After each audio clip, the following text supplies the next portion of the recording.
বিভিন্ন জায়গায় গেলে প্রায় সব জায়গাতেই প্রশ্ন মানুষ করতেই থাকে, ভাই নামাজ পড়তে হবে দাঁড়িয়ে, রুকু করে, সিজদা করে, চেয়ারে নয়। এটা হলো নামাজের মূল বিধান। কেউ যদি নামাজ দাঁড়িয়ে পড়তে না পারে, নবী করিম সাল্লাল্লাহু আলাইহি সাল্লাম এক ব্যক্তি অপারগ অসুস্থ, তাকে বলেছেন যে তুমি দাঁড়িয়ে নামাজ পড়তে না পারো তাহলে বসে পড়বা, বসে পড়তে না পারো শুয়ে কেবলার দিকে পাও দিয়ে মাথা বিপরীত দিক দিয়ে তুমি মাথার ইশারা করে নামাজ পড়বা, মনে মনে নামাজ পড়বা যদি তোমার সেন্স থাকে, কিন্তু নামাজ তোমাকে পড়তেই হবে যে কোনো অবস্থায়।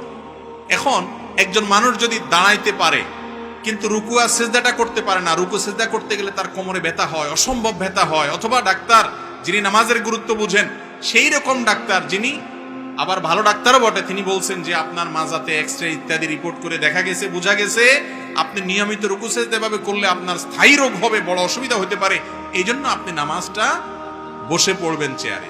এরকম যদি কোনো ধর্ম বুঝে, নামাজ বুঝে এরকম ডাক্তার, আবার ডাক্তারও ভালো, তিনি যদি বলেন যে হ্যাঁ এটাতে বড় কোনো অসুবিধা আছে, সত্যি বড় কোনো অসুবিধা হয় বা এত ব্যথা হয় যে আপনার চিৎকার শুরু হয়, তাহলে সেক্ষেত্রে আপনি দাঁড়ানোর সময় দাঁড়ায়া জামাতে নামাজ পড়বেন, রুকু এবং সিজদার সময় বসে রুকু সিজদা ইশারা করবেন, একটু ঝুঁকে রুকু নিয়ত করবেন আর একটু বেশি ঝুঁকে সিজদার নিয়ত করবেন, এটা জায়েজ আছে।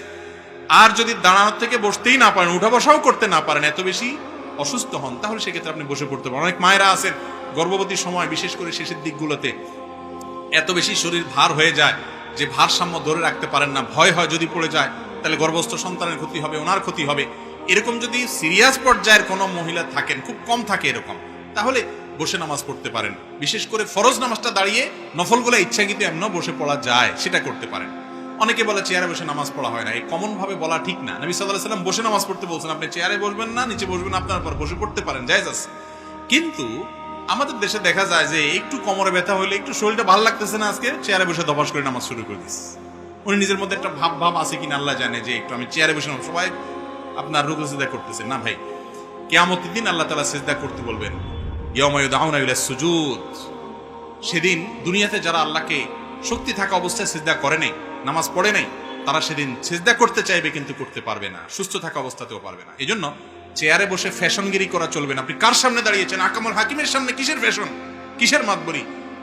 আর বিশেষ করে তরুণ যুবকদেরকে বলছি, এই যে চেয়ারে বসে নামাজ পড়ছে, জিজ্ঞেস করে দেখেন মুরব্বীদেরকে, সে তৃপ্তি হয় না, ভালো লাগে না। আল্লাহকে একটু সিজদা ভালো করে দিতে না পারলে নিজের মনে শান্তি আসে না, রুকুটা সেরকম ভালো করতে পারলে না করলে ভালো লাগে না। এখন পড়তেছেন না নামাজ, একটা সময় পড়তে চাইবেন, চোখের পানি ফেলফেল করে ফেলবেন, কিন্তু পড়ার সুযোগ আর পাবেন না। সময় থাকতে নামাজ পড়বো তো ইনশাআল্লাহ।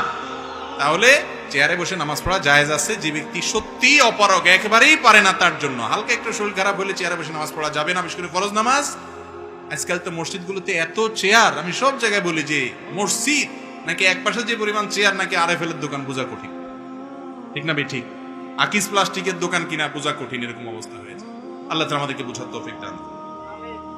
মৃত ব্যক্তির জন্য 4 বা 40তম দিনে খাওয়ানো জায়েজ আছে কিনা? ভাই শরীয়তে নির্দেশ করেছে, কেউ মারা গেলে তার ওয়ারিস, তার আত্মীয় স্বজনকে এলাকাবাসী খাওয়াবে। কয়দিন খাওয়াবে? কমপক্ষে 3 দিন পর্যন্ত তাদেরকে মেহমানদারি করবে, আরো বেশি করতে পারলে ভালো যদি তাদের মন খারাপ থাকে। আমাদের দেশে কেউ মারা গেলে তার আত্মীয় স্বজনরা, এলাকার লোকজন একটু ভাত তরকারি রান্না করে পাঠায় টুকটাক, এরপরে খাওয়ায়া যায়, খাওয়ায় না খাওয়ায় 4 দিনা, 3 দিনা, 7 দিনা, 40 দিনের নাম করে পুরো এলাকার মানুষ আবার শুধু আসলে উঠে একদিনে এটা দেখে ফেলে, ঠিক না? ঠিক, এটা জায়েজ নাই। হিন্দুদের শ্রাদ্ধ থেকে আসছে, ভালো করে শুনে রাখেন, মুর্দার খাওয়া নিয়ে এটা ইসলামে জায়েজ নাই। মুর্দার খাওয়ার নামে যেটা আমাদের দেশে আছে 40 দিন, 3 দিন, 7 দিন, এই কালচারগুলো আসছে হিন্দুদের থেকে। হিন্দু ভাইরা তাদেরটা করে করুক, কিন্তু অ্যাজ এ মুসলিম আপনি আরেকটাকে অনুসরণ করতে পারেন না, তাহলে আপনার কোনো বিলিভের, আপনার বিশ্বাসের, ইমানে কোনো মানে থাকে না। তাদের বিশ্বাস কি?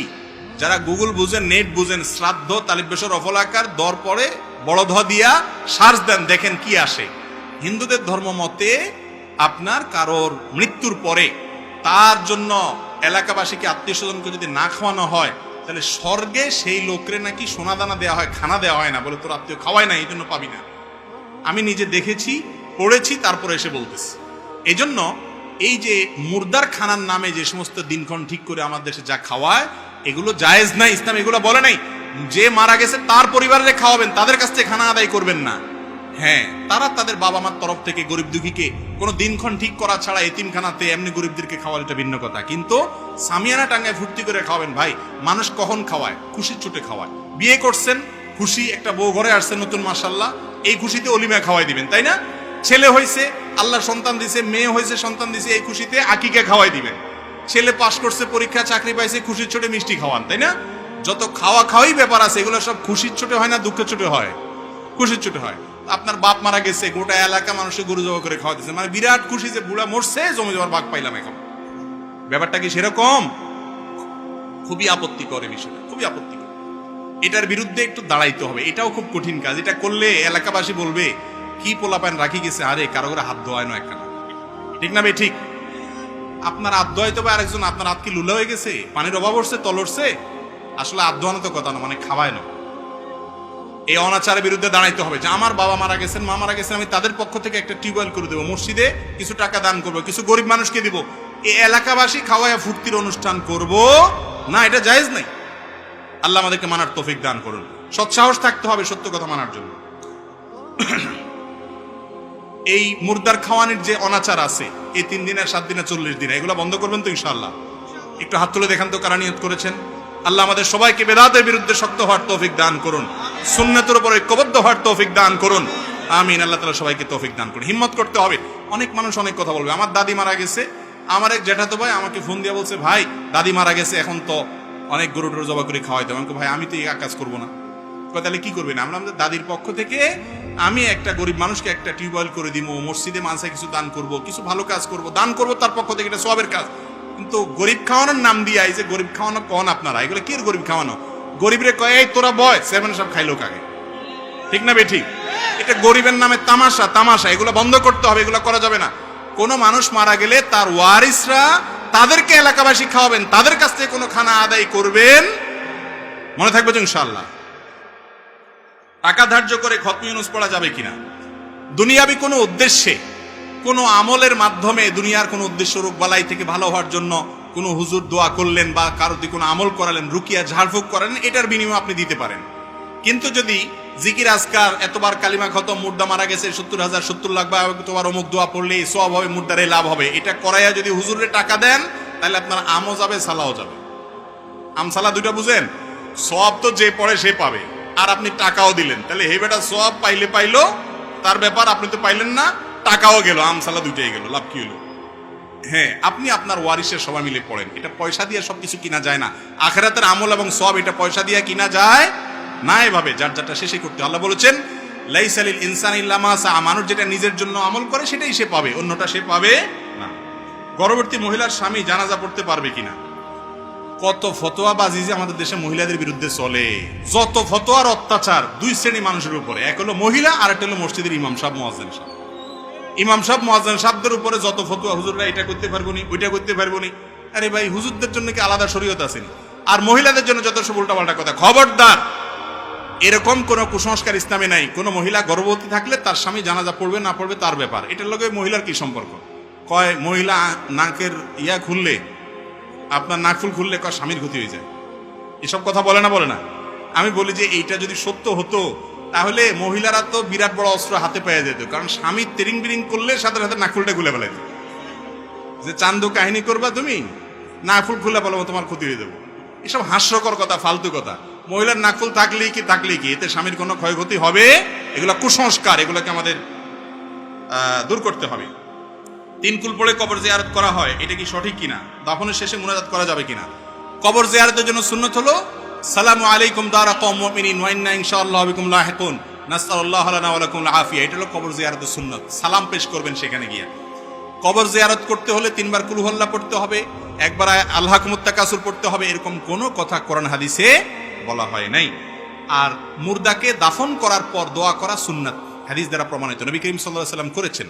কেবলার দিকে ফিরে, মুর্দাকে দাফন করা শেষ, কেবলার দিকে ফিরে দোয়া করবেন, আল্লাহ দুনিয়াতে সে যেরকম ইমানদার ছিল, এখন যেন মুনকার নাকিরের জবাবে সে ইমানের উপরে অটল থাকতে পারে, আল্লাহ আপনাকে সে তৌফিক দান করেন তাকে। এটা আল্লাহর কাছে দোয়া করবেন, এটা সুন্নাত।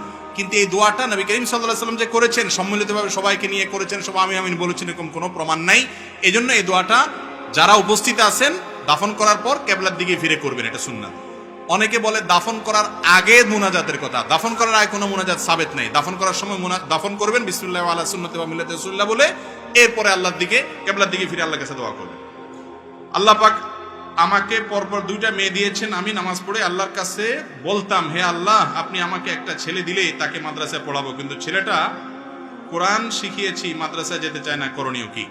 ছেলে মাদ্রাসায় যেতে চায় না, এক্ষেত্রে দেখতে হবে মাদ্রাসার পরিবেশ হয়তো ভালো না। মাদ্রাসায় যেতে চাইবে না কেন? আজকাল আমাদের মাদ্রাসাগুলোতে হুজুররা বেশিরভাগ ক্ষেত্রে, আল্লাহ মাফ করুক, অনেক ভালো মাদ্রাসাও আছে, অনেক মাদ্রাসা আছে যে মাদ্রাসাগুলোতে হুজুররা বাচ্চাদের সাথে মিশতে জানে না, তাদেরকে বেশি মারে, বেশি শাসন করে, বেশি বকাঝকা দেয়, এমন ভাবে করে বাচ্চারা সেটা থেকে পালায়। আবার শয়তানও কাজ করে, স্কুলে যেতে চাইলে কয় বেশি করে যা, মাদ্রাসা গেলে কয় যাইস না। শয়তানের এখানে কাণ্ড কারখানা আছে। তো যাই হোক, মা বাবা একটা ভালো প্রতিষ্ঠান দেখবেন যেখানে ছেলে হাসি খুলে পড়বে, হেসে খেলে পড়বে এবং মন খুশিতে পড়বে, ইনশাআল্লাহ তাতে বড় কল্যাণ হবে এবং এর মাধ্যমে আপনি সমস্যার সমাধান করতে পারেন। যদি একান্ত না হয়, জবরদস্তি করে তুই মার আর বাঁচ তোরে মাদ্রাসায় পড়া লাগবে, এরকম আবার জবরদস্তি করেন না, তাহলে ওটা নষ্ট হয়ে যেতে পারে। কোনো ভালো আলেমের সাথে পরামর্শ করবেন। কোন সময় নামাজ, কোন সময় নামাজ পড়া নিষেধ? নামাজ 3 সময় পড়া হারাম। সূর্য যখন উঠে ঠিক সকালে, আর দুপুরে ঠিক মাঝামাঝি যখন থাকে, আর সূর্য যখন ডুবে, 3 সময় নামাজ পড়া হারাম। আর কিছু মাকরু সময় আছে, অপছন্দনীয় টাইম আছে। নামাজে ইমামের ভুল জানা সত্ত্বেও ইক্তেদা করার বিধান কি? ইমাম ভুল করতেছে আপনি জানেন, তারপরেও তার পিছনে নামাজ পড়েন, বিধান কি হবে? উত্তর হলো, ইমাম যদি ভুল করে আপনি নিশ্চিত জানেন, তাহলে সেক্ষেত্রে ভুলটা দেখতে হবে কেমন ভুল। যদি বড় ভুল হয় যে কেরাতে এমন ভুল যে নামাজই সহি হবে না, তাহলে ওই ইমামের পিছনে নামাজ পড়া জায়েজ নাই, ইমাম চেঞ্জ করতে হবে প্রয়োজনে। কিছু আলেম বলে ইবাদতের ক্ষেত্রে নাকি মাঝে মাঝে জয়ীফ হাদিসও আমলযোগ্য হয়। এখন আমার প্রশ্ন হলো, জয়ীফ হাদিস কি আসলে আমলযোগ্য? কোন ক্ষেত্রে ফজিলত এবং আমলের ক্ষেত্রে জয়ীফ হাদিস চলে, সেটা অনেক শর্ত সাপেক্ষে মুহাদ্দিসিন ইকরাম বলেছেন এবং সেটা ঠিক আছে, কিন্তু হালাল হারাম, ঈমান, আকীদা এই সমস্ত ক্ষেত্রে জয়ীফ হাদিস চলবে না। আমাদের এলাকায় দেখলাম যে জানাজা নামাজের পর দাফনের পূর্বে সম্মিলিত মুনাজাত করে, একটু আগে বলেছি এটার কোনো ভিত্তি নাই। আমি 3 থেকে 4-5 বার আল্লাহর কসম করে কোরআন হাতে নিয়ে পরপুরুষের সাথে কথা বলবো না বলে স্বামীর সাথে ওয়াদা করেছি, পরে আবার কথা বলেছি, তাতে কি আমার গুনাহ হবে? শপথ হবে আল্লাহর কসম, আল্লাহর নামে, এটা হলো শপথের নিয়ম। নবী সাল্লাল্লাহু আলাইহি ওয়াসাল্লাম বলেছেন, মান আরাদা আন ইয়াহলিফা ফালইয়াহলিফ বিল্লাহি আও লিয়াসমুত। কেউ কসম খাইলে আল্লাহর নামে খাবে অথবা চুপ থাকবে। আল্লাহর নামে কসম খাইছেন, পরে কসম ভাঙা ফেলাইছেন, তাহলে কি করবেন? কাফারা দিতে হবে। কি করতে হবে? আবার কসম ভাঙা তো খারাপ কাজ করছেন, সেজন্য আল্লাহর কাছে তওবা করে মাফও চাইতে হবে, সামনে যেন না হয় খেয়াল রাখতে হবে। কাফারা দিতে হবে। কাফারা কি? কাফারা হলো 10 জন মিসকিন খাওয়াবেন অথবা 3টা রোজা রাখবেন। কৃতদাস আজাদ করার সুযোগ তো এখন নাই, এই 2টার কোন একটা করবেন, হয় 3 দিন রোজা রাখবেন আর না হলে 10 জন মিসকিনকে খানা খাওয়াইতে হবে কসম ভঙ্গ হলে। ফরজ নামাজের পরে মুনাজাত নিয়ে কেউ করছে বাড়াবাড়ি আর কেউ করছে ছাড়াছাড়ি, সঠিকটা বলবেন। বাড়াবাড়ি ছাড়াছাড়ির নাম ইসলাম না। রাসূল কারীম সাল্লাল্লাহু আলাইহি ওয়াসাল্লাম ফরজ নামাজের পরে বিভিন্ন দোয়া জিকির পড়তেন, সেগুলো পড়বেন। এটা যদি কেউ করে সম্মিলিত মুনাজাত, তাদের সাথে গন্ডগোল ফাসাদ করা জায়েজ নাই, এগুলা করবেন না। গন্ডগোল ফাসাদ করা হারাম মুসলমানদের সমাজে, খবরদার। আপনি বসে দোয়া জিকির আজকার করেন, আর নামাজের পরে আল্লাহর কাছে দোয়া কবুল হয়, দোয়া আপনি নিজের মতো করে করেন, কোনো অসুবিধা নেই। গোসল ফরজ হয়েছে, এখন গোসল করা হয়নি, এমন অবস্থা মসজিদে প্রবেশ করা যাবে কিনা? গোসল ফরজ হইলে গোসল করা ছাড়া মসজিদে ঢুকা যাবে না। যদি মসজিদে কেউ থাকে, সেখান থেকে শুধু সে বের হয়ে আসতে পারে, এতটুকু করতে পারে, এর বেশি কিছু না। মৃত ব্যক্তির জন্য ভাড়া করে আলেম এনে কোরআন খতম করলে মৃত ব্যক্তির কোনো উপকারে আসবে কিনা? একটু আগে বলছি, মৃত ব্যক্তির কোনো লাভ হবে না, যে পড়াইছে তারও লাভ হবে না, তার আমসালা 2টাই যাবে, সওয়াবও হবে না, পয়সাও পাবেন না। পয়সাও হুজুরে পাইলো। বুঝতে পারছেন কথা? ছোটবেলায় না বুঝে এই কাজ আমরা হুজুরদের সাথে গিয়ে অনেক করছি, এখন বুঝছি এগুলো ভুল, এগুলো ছাড়তে হবে, এগুলো করা যাবে না। মুর্দার জন্য আপনি নিজে দোয়া করবেন। ভাড়া করে হুজুরে দিয়ে কোরআন প্রথম পড়ায়, এরপরে হুজুর বকশিশ করে পাঠায় দিবে, এরকম ট্রান্সফার সিস্টেম আল্লাহর এখানে নাই। নিজে দোয়া করবেন, নিজেরটা ডাইরেক্ট ইনশাআল্লাহ কবুল হবে। হুজুরের কাছে দোয়া চাইবেন, হুজুর আমার বাপের জন্য দোয়া করুন, এটুক ঠিক আছে। কথা বুঝতে পারছি? আল্লাহ তাআলা আমাদের সবাইকে আমলের তৌফিক দান করুন। জাযাকুমুল্লাহু খাইর।